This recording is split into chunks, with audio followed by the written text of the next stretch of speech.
Hello and welcome to the short Vort on Parshas Shemos, a new sefer.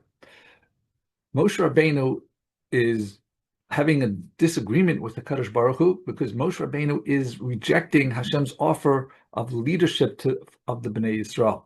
And one of his main reasons for rejecting this offer is because of Moshe Rabbeinu's sensitivity to his brother Aharon, who is the current leader of the Jews in Mitzrayim during their time of suffering. And all of a sudden he would come in and take them to freedom. It would be painful, he thought, to his brother Aharon.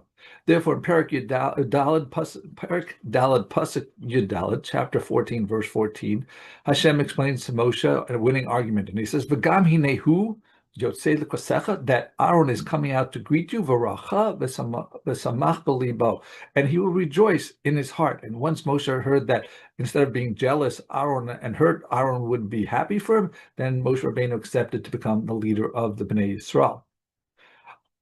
This Dvar Torah is adapted from Rapam on the Parsha. Rapam lived from 1913 to 2001. And in Midrash Rabbah, it says that when a person does a mitzvah, he should do it wholeheartedly. And it explains this with the story of three people, of Aharon, with Reuven, and with Boaz. Each of them had their activities listed in the Parsha. And if they had known that the Torah would record their actions, Aharon, that he was coming to greet his brother with joy, Reuven, that he was subtly planning to come back to save his brother Yosef, and Boaz in the little bit that he gave to Ruth, even though she was satisfied with it and she had leftovers. But if they'd known that it would be recorded, they would have done more. So the question is, these are tzadikim. They want the Kovod of being listed in the Torah for having done some great deed. So the answer is based on the Mesillas Yesharim, who says that anava, with humility, that if someone has that character trait properly, then if they hear undue praise about them, then they're going to actually be upset, and it's going to cause them pain. They won't be rejoiced if someone says something more than they deserve. Today we have, title inflation. Every rabbi seems to be a Rav HaGaon. But a Gaon should be someone like Rav Hai Gaon, or someone who knows Gaon as the Gematria Gimel Aleph Vav Nun adds up to 60. If someone knows all of Shas thoroughly by heart, that's someone who could take the title of Gaon, but not someone else. So we shouldn't have that title inflation. So what happened with Reuven and Aharon and Boaz is they said they would have done more because they wanted to do it more elaborate, more festive, because they wanted to deserve proper credit for what they did. They didn't feel that what they did was something worth being praised for.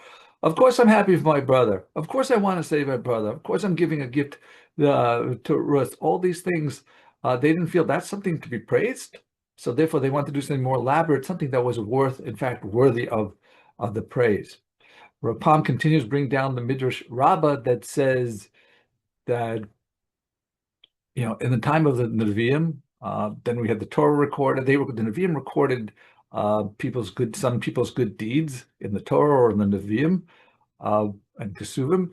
But in the future, how we're going to have these things recorded? So the Midrash says that Eliyahu and Mashiach will write the notes. The HaKadosh Baruch Hu, Kaviyachal, would sign the recording of the good deeds. And what we want to do is we want to not have mitzvahs that were, when we get praised, we can say, well, I didn't do that well. We want to make sure we do each mitzvah wholeheartedly, completely, so that when we get praise, it'll be something that's not painful, but something that we'll enjoy and not suffer from.